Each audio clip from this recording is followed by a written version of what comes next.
जिंदगी में और करना क्या है? कुछ नहीं, यहाँ मिलने वाला कुछ है नहीं, दुनिया में ज़्यादा कुछ नहीं। खुशी से जिंदगी जी लो, यही बहुत बड़ी उपलब्धि है। प्रेम से रह लो, ये बहुत बड़ी उपलब्धि है। सबको प्रेम की दरिया में डुबा दो, ये बहुत बड़ी उपलब्धि है।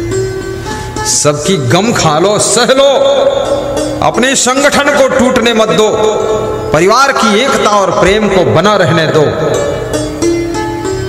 बस संसार में इसी में सुख है।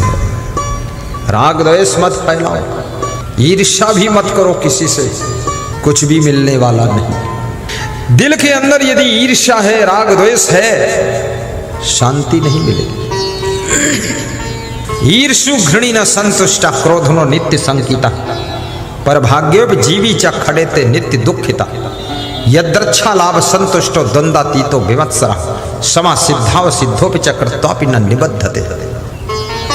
ईर्ष्या की आग में रात दिन जलने वाले लोग कभी सुख चैन नहीं पाते।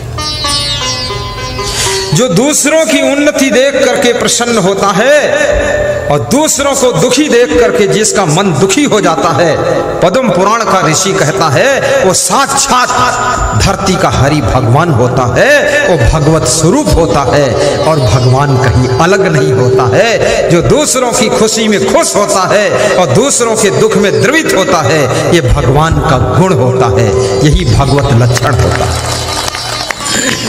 देवदत्त ने एक हंस को बाण मारा, हंस घायल होकर के गिरा।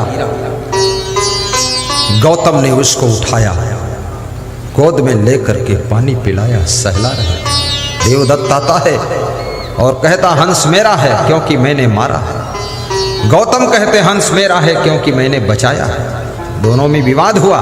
राजा के पास पहुंचे, राजा ने कहानी सुनी तो राजा ने जवाब दिया, मारने वाले से बचाने वाले का अधिकार ज्यादा होता है, इसलिए हंस गौतम का है। और वही गौतम जो हंस के दुख को सह नहीं सके, बचाने के लिए द्रवित हो गए, वही एक दिन भगवान बुद्ध के नाम से प्रसिद्ध होते हैं, भगवान बुद्ध कहे जाते हैं।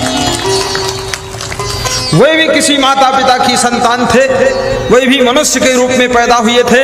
राजमहलों में उनका जन्म कहाँ हुआ, कैसे हुआ, ये छोड़ो बकवास, लेकिन मनुष्य का चेहरा है उनका और उनको भगवान बुद्ध माना गया।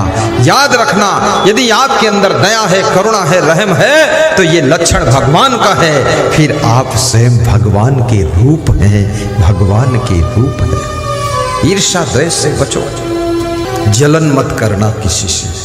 कई बार लोग किसी का बढ़ता हुआ नाम देख करके जलने लग जाते हैं कि इसके नाम को बिगाड़ना है किसी तरह से।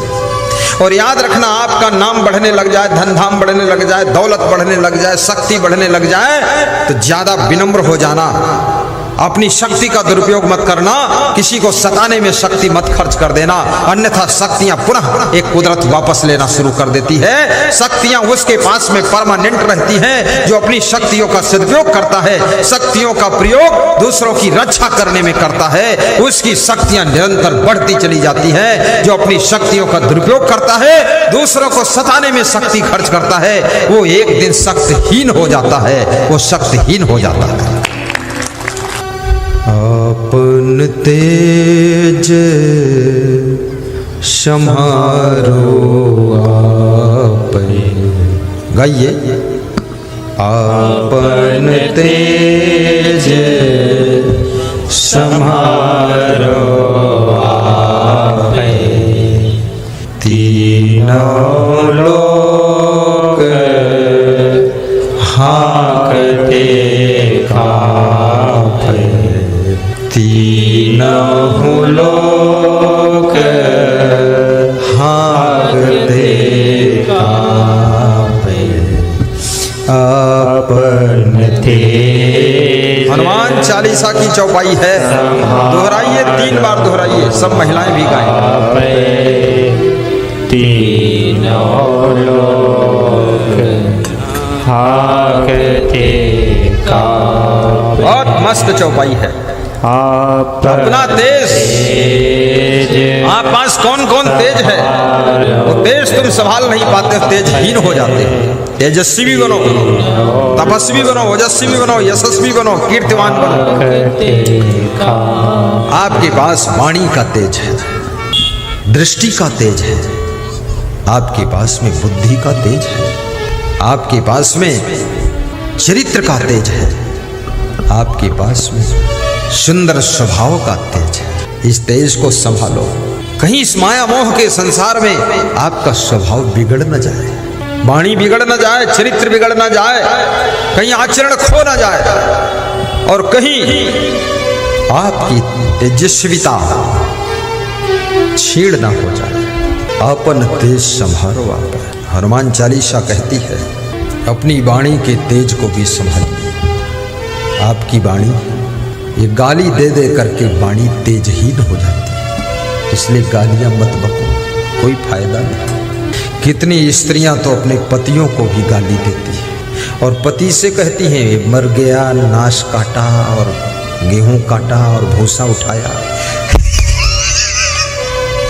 फालतू बात बोलते। कितने पुरुष भी इतने क्रोधी हैं, अपनी पत्नी को बहुत गाली देते हैं। तो याद रखना, गाली मत दो। जैसी पत्नी है वही तुम्हारे भाग्य में थी। अब बस स्वीकार करो, जो भी मिली है उल्टा पलटा करती है। कितने लोग बहुत पुण्य कमा चुके हैं, उनको बड़ी बुद्धिमान पत्नी मिली है, समझदार, इशारे से काम करती है। और जिनके पुण्य थोड़ा कमजोर है उनको थोड़ा बुद्धू भी मिली है। चाय मांगते हैं तो गिलास में ला कर देती है और पानी मांगते तो कप में ला कर देती है। पति सोचता है इतनी भी बुद्धि नहीं, तो बताती है पीना तो है और क्या करना है, कप से पी लो, क्या फर्क है। बुद्धिमान पति मिल जाए तो समझो कोई जन्म का पुण्य था। बुद्धिमान पत्नी मिल जाए ये कोई पुण्य से ही मिली है। बुद्धिमान बेटा मिल जाए माँ बाप का पुण्य है। बुद्धिमान शिष्य मिल जाए, विवेकवान शिष्य, वैराग्यवान शिष्य, गुरु का कोई जन्म का पुण्य है। और सुयोग्य गुरु मिल जाए, वैराग्यवान गुरु, तेजस्वी गुरु, ओजस्वी गुरु, ज्ञानी गुरु, ध्यानी गुरु, सदाचारी गुरु, जितेंद्री गुरु, ऐसा गुरु जो कल्याण का काम कर दे शुरू, ऐसा मिल जाए गुरु तो समझ लो पूर्व जन्म का बहुत ढेर पुण्य था, इसलिए ऐसा गुरु मिला। इसलिए खूब पुण्य कमाओ। तुम गाय की सेवा करते हो, पंछियों की रक्षा करते हो, जीवों पर दया करते हो, प्यासे को पानी पिलाते हो, भूखे को भोजन खिलाते हो, अतिथि का सत्कार करते हो, संत का आदर करते हो, सत्संग समागम कराते हो, ये सब करने से बहुत बड़ा पुण्य इकट्ठा होता है। दान करने से भी पुण्य होता है। किसी के दुख को दूर करते हो तो पुण्य इकट्ठा हो जाता है। हमारे पास में एक माता जी आई पिछले गांव में, बोली मेरी चैन खो गई, गले की चैन। तो मैंने ऐसा फूल उठाया, उनके सिर पे लगाया। हमने कहा माता जी दुखी मत होना। तो वे अपना बटुआ खोलने लगे और बटुआ से 100 रुपये निकाल कर दान दिए। हमने कहा माता जी चैन खो गई और फिर भी 100 रुपये दान दे रही हो। बोले ये 100 रुपये के दान से इसी पुण्य से दूसरी चैन मिल जाएगी। तो हमने कहा आप ज़्यादा दुखी नहीं हैं? बोले आपके ज्ञान से दुख नहीं हो रहा है, दुख नहीं हो रहा। तो मैंने कहा आशीर्वाद है, मिल जाएगी, चैन मिल जाएगी। याद रखना, माताओं बहनों से नम्र निवेदन करूँगा, जब सत्संग में आया करो, सोने चांदी के गहने घर में सुरक्षित रख करके तब आया करो। सत्संग में आओ, गुरु जी की माला पहन लो। वहाँ दुकान पर, साहित्य की दुकान पर गुरु की लाकेट वाली माला बिक रही है, खरीद लो 10-10 माला, पहन लो एक एक माला और कुछ घर वालों को पहनाओ जा करके, वही शोभा देता है। और दूसरा निवेदन है, जब गुरु जी को प्रणाम करने आओ, आशीर्वाद लेने आओ, तो लाइन लंबी लगा लो, धक्का मुक्का मत करो। एक के पीछे एक, बारी बारी बारी बारी प्रणाम करते जाओ, गुरुजी का आशीर्वाद लेते जाओ, फट से इधर सामने निकलते जाओ, साइड से आओ और सामने निकल जाओ। एक दूसरे को छुओ मत, धक्का मत मारो। गुरुजी जाएंगे कहाँ? चारों तरफ से आपके बीच में घिरे हैं गुरुदेव, जा कहाँ सकते? 10 मिनट ज्यादा लगेगा, फर्क क्या है, धक्का नहीं मारना। लेकिन माताओं बहनों में एक विशेषता होती है, ये धक्का मारती भी है और धक्का खाती भी है। और तब इनको अच्छा लगता है कि 2-4 धक्का लगे, बड़ा अच्छा लगा। नहीं, धक्का मारो भी मत, धक्का खाओ भी मत, शांति से नियम से आना चाहिए। गुरुदेव के निकट से दर्शन कर लो, चुपचाप उतर जाओ। हमारे ऊपर फूल वूल मत डालो, हाँ ऊपर नहीं डालो, वो तो पत्थर की मूर्ति होती है, उसके ऊपर डाला जाता है। ऐसे तुम मेरे ऊपर डालोगे, कोई दूध ला के डाल दे, कोई पानी चढ़ा दे, कोई बेलपत्र चढ़ा दे, कोई चावल डाल दे, ये नहीं, ऐसा नहीं है। गुरु जी के सामने टेबल लगा, उस पर रख दीजिए, बस हम ले लेंगे वहां से, सब मिल जाएगा गुरु जी को। और गुरु जी के चरण भी मत छू, नहीं नहीं, चरण नहीं छूना है। तो फिर गुरु जी को हाथ जोड़कर बोलना है, साहिब बंदगी, निकल जाना। तो क्या छूना है? गुरु जी के आचरण छू लेना है। आचरण, सुंदर स्वभाव, सुंदर चरित्र और सुंदर वाणी और सुंदर ज्ञान, ये सब गुरु जी का छू लो। और छू लो नहीं, इसको ले लो, और ले लो नहीं, जीवन में उतार लो, और उतार लो, बिल्कुल गुरु के जैसे तुम भी बन जाओ। जिससे गुरु जी तुम्हारे कभी ना बीड़ी पीते, न दारू पीते, न पान खाते, न पुड़िया खाते, न तमाकू खाते, तुम भी सब छोड़ दिया, बस त्याग।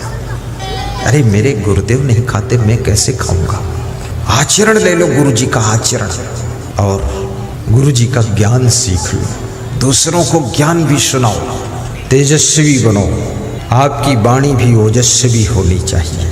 आप राजनीति करते हो, ओजस्वी वक्ता बनो। ये म्याऊं म्याऊं बोलना जो है कि सुपौल में एक गली बनी थी, ये इससे न वोट मिलेगी न सड़क बनने वाली है। अरे संसद भवन में भी दहाड़ना पड़ता है, वहां भी कंपटीशन है। हर सांसद अपने अपने क्षेत्र में बजट ले जाना चाहता है, हर विधायक अपने अपने क्षेत्र में बजट ले जाना चाहता है। आपका सांसद विधायक अगर दमखम वाला नहीं है तो आपके क्षेत्र में बजट बहुत कम आएगा। वहां भी बोलना पड़ता है, और बोलना पड़ता, समझाना पड़ता है। तो प्रधानमंत्री भी थोड़ा समझता है कि इसको देना चाहिए, नहीं तो ये मचाएगा वो खुरापात, फालतू बजट दे देगा। म्याऊं म्याऊं करने की जरूरत नहीं। जनता के बीच में भी ओजस्वी भाषण करो, 2-4 श्लोक भी बोलो भाषण में, 2-4 दोहे बोलो, और 1-2 गीत भी गा दो। ऐसा लच्छेदार भाषण, ओजस्वी वक्ता बनो। राजनीति भी करो, पूरा मन से करो। राजनीति खराब नहीं है, बहुत अच्छी चीज है। राजनीति में बुद्धिमान, महान, गुणवान, वफादार, देशभक्त पहुंचने चाहिए। तब हमारे देश की सड़कें 4 लेन से काम नहीं चलने वाला है, अब तो 16 लेन की रोड बननी चाहिए, क्योंकि जनसंख्या इतनी हो चुकी है। 16 लेन की रोड हो तब स्पीड गाड़ी पकड़े। हर शहर में ओवरब्रिज, उत्तर से दक्षिण की ओर, पश्चिम से पूरब की ओर। जिसको शहर में जरूरत नहीं, ऊपर ऊपर निकल जाओ, वहाँ फालतू लाल बत्ती पीली बत्ती खड़े हो। पुलिस वाले परेशान होते हैं, रुको रुको रुको रुको, ये रोड जाओ, उधर जाओ, इधर रुको, क्या फालतू नाटक है। और राजनीति के अंदर भी त्याग रखो। आपका जीवन तेजस्वी तभी होगा जब आपके अंदर त्याग होगा। लोभ लालच नहीं। क्या करोगे इतना पैसा, कोई जरूरत नहीं है। और केवल पैसे से चुनाव जीत भी नहीं सकते आप, ये भी याद रखना।